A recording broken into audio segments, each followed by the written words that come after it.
Hey everybody, welcome back to Slavic Saturday, where we talk about Slavic history, mythology, and folklore. My name is Brendan Noble, author of the Frostmarked Chronicles, which is my Slavic fantasy series based on Slavic mythology. This week we're returning to the very exciting and fun topic of gods in Slavic mythology, and that's with the highest god of them all within Slavic mythology, which is Perun, god of thunder, justice, and war. Now, if you followed me for a while, you may have seen my first set of videos in which Perun was a part of, but I felt like I didn't do him enough justice when I did it, considering my video quality has also gotten better, but I've also learned a lot more about Slavic mythology over the past year, so we're returning to him and going a little bit deeper into Perun's mythology. But before I dive too far into Perun, I just want to remind you that I am looking for advanced readers for the first book in that Slavic fantasy series called A Dagger in the Winds. The advanced readers receive a free ebook copy of the book in exchange for an honest review either on Amazon or your favorite retailer. Check out links down in the description below to find out more about that opportunity and about the book. But now let's jump into Perun. So even way back in pre-Christian pagan times, the Slavs controlled most of Eastern Europe, and this was a very large area that wasn't heavily developed. This meant there were many tribes who had various cultures and their own beliefs. This also meant that the gods of those beliefs were often a little bit all over the place. There might be some similarities with different names, and these conventions sometimes overlap, sometimes don't. And this causes a problem when it comes to talking about Slavic mythology. Luckily for us, though, Perun is one of the few gods, Velus and maybe Svarog, the others, who is worshipped across most, if not all, Slavic tribes, making Perun perhaps the most significant god, as well as being the most highest. So at first glance, Perun is similar to many other thunder gods throughout different European mythologies, particularly Zeus and Thor, who are very famous as well.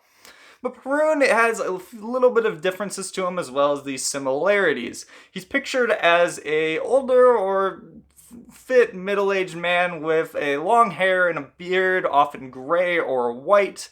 He has an axe that is his weapon and is much a symbol for him as well as golden arrows that are lightning tipped that he will shoot down at his enemies. As an enforcer of justice in Slavic mythology, Perun is both loved and worshipped, but also feared by many in Slavic mythology. He was one that you really wanted on your side and you really didn't want against you.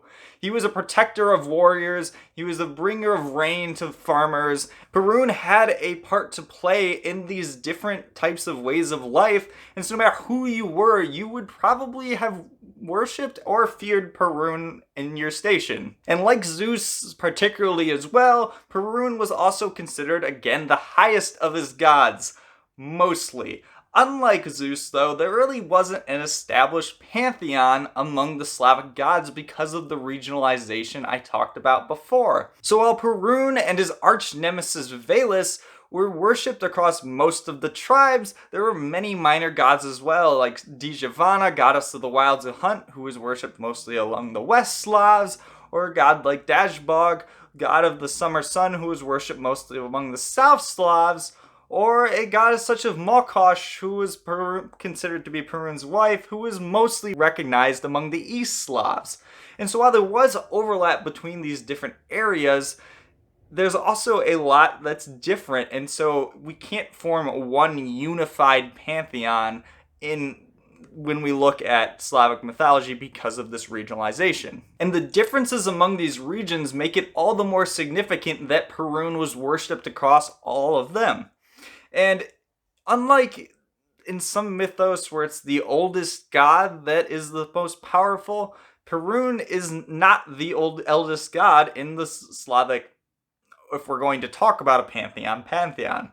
His father, or at least the creator god, Svarog, who is particularly highest in some eastern areas, he was more of a passive sky god, while Perun takes the role of most of the active thunder and rain and other roles that come with many ideas of a sky god. Which forms some differences, but also brings some similarities, where Svarog kind of acts like Uranus and Perun acts a little bit more like Zeus. And in this active role, Perun was often pictured as an eagle sitting atop the world tree, which was an oak just like his symbol.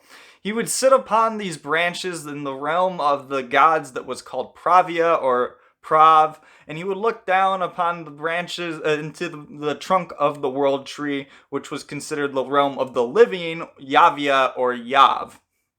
And these were part to be the realms under his influence that he sought to protect with justice and order, and he would fiercely protect it as well, and you did not want to get in his way. So based on some of the stories that we have, I'm going to try and form as much of an idea of what gods are connected to Perun's family ties at the very least, according to some of the stories. Typically his wife is Mokosh, who I mentioned earlier, who is the great mother and the goddess of women. His children with Mokosh or Dodela, who's less known and doesn't have as much written about her, would be Digiovanna or Diovanna, who's the goddess of wilds and hunt, Eurillo, who is the god of spring, fertility, and war, and then Eurillo's twin, Marzana, who is the goddess of winter, death, and pestilence. And then lastly, with a little less connection, but it is possible that she was also Perun's daughter, would be Zivia or Vesna, who are either one or two goddesses who are goddesses of spring and fertility. There is a lot to be a massive battle raging throughout Slavic mythology that touches every bit of it, and that is the battle between Perun and Velus. With Perun up in the high places and Velus down in the low places, there's a contrast just as there is to the mountains and the valleys below, with Perun protecting those high places and Velus the low ones. And so while Perun protected the realm of Pravia and Yavia, Velus was in the underworld of Navia, which actually wasn't thought to be too negative of a place, but regardless, he protected the afterlife in the underworld and was trying to infiltrate and attack Yavia. But why is that? Why is there a large battle between the two most prominent deities in Slavic mythology? So there's a few different ways these battles could have started. Often it began with theft, and that theft could have been Perun stealing Velus's cattle, though that's the least likely option. There's also Velus stealing Perun's cattle, often considered golden cattle. And then there's the more often commonly thought of idea of Velus stealing either Perun's wife, who I assume would be Mokosh, and even the most prominent idea of Velus stealing Perun's son, Eurillo. And I think this is the most prominent one because it lines up with stories we know about Eurillo when he returns to Yavia and marries his twin sister, Marzana. You can watch my video about that if you want to know more about that story. But regardless, this theft brings upon this battle between Perun and Velus and starts this rivalry.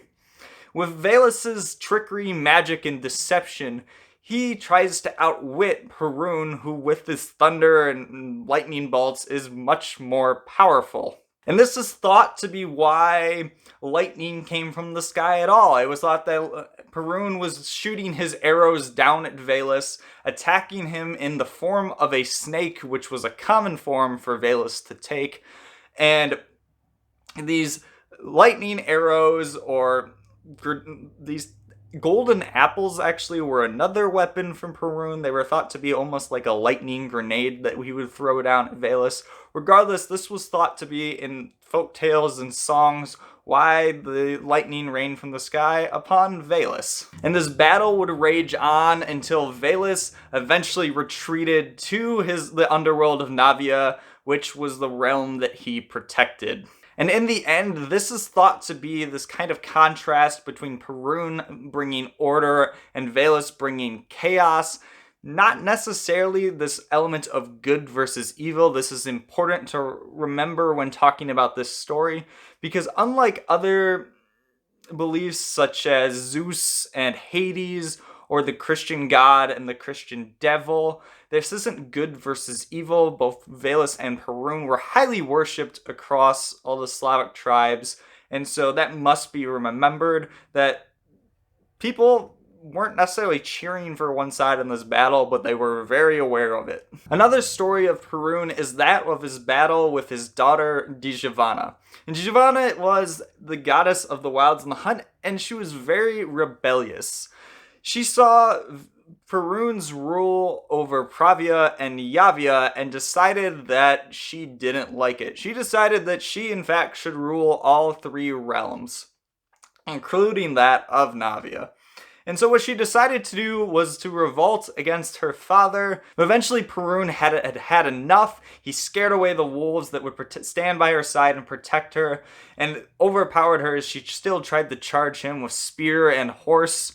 It wasn't enough. Perun defeated her, but what Digiovanna tried to do was shapeshift, which is another common thing that could be done among the gods in Slavic mythology. She shapeshifted in a lion, but Perun could outwit her and outstrengthen her as well as he morphed. So she transformed into a bird and tried to fly away, but again, Perun transformed into an eagle and caught her in his talons. But then she transformed into a fish and tried to drop into the sea, but Perun called his wife Markosh to get a net and catch her, and that's exactly what happened. And in the end, Perun defeats his daughter and marries her to Velus instead, which is kind of an interesting thing, to marry his daughter to his rival. I don't know if this was a peace offering or just an idea that maybe Digiovanna will cause Velus more problems than him. But it's kind of an interesting story that shows, once again, that Perun is the bringer of justice and order, and do not mess with him because he will win. So like I said before, Perun's influence is over the high places, and so his worship was also over the high places. People would go to mountains or hills and worship to him in those places. And that's why you'll see some mountains and hills in Slavic territories named after him. And often there will be a valley nearby named after Velus in turn. And this is this constant contrast between them. And as well, some of Perun's symbols were the oak tree, as I mentioned before, that is also a connection to the world tree in general. People would also wear pendants of an axe head around their neck as a symbol of protection for Perun. Another major symbol for him as well is the thunder mark, which you can see pictured here and is often worn around necklaces or on jewelry. Another things that were also often worn as jewelry are, people believed that stones kind of shaped like arrowheads where lightning hit were called thunderstone. They believed that was the arrows that Perun shot from the sky, and they were thought to be very protective and valuable. Now, in my own stories, it's almost a requirement to include the highest god of them all in Slavic mythology in my stories, but he does have some distance to him. He's not as passive as Svarog is in Slavic mythology, but he's not always present. And that comes through in my book, where the younger generation of gods and goddesses, such as Digiovanna, Marzana, and Eurylo, take more of a front row, at least in the first book, A Dagger in the Winds.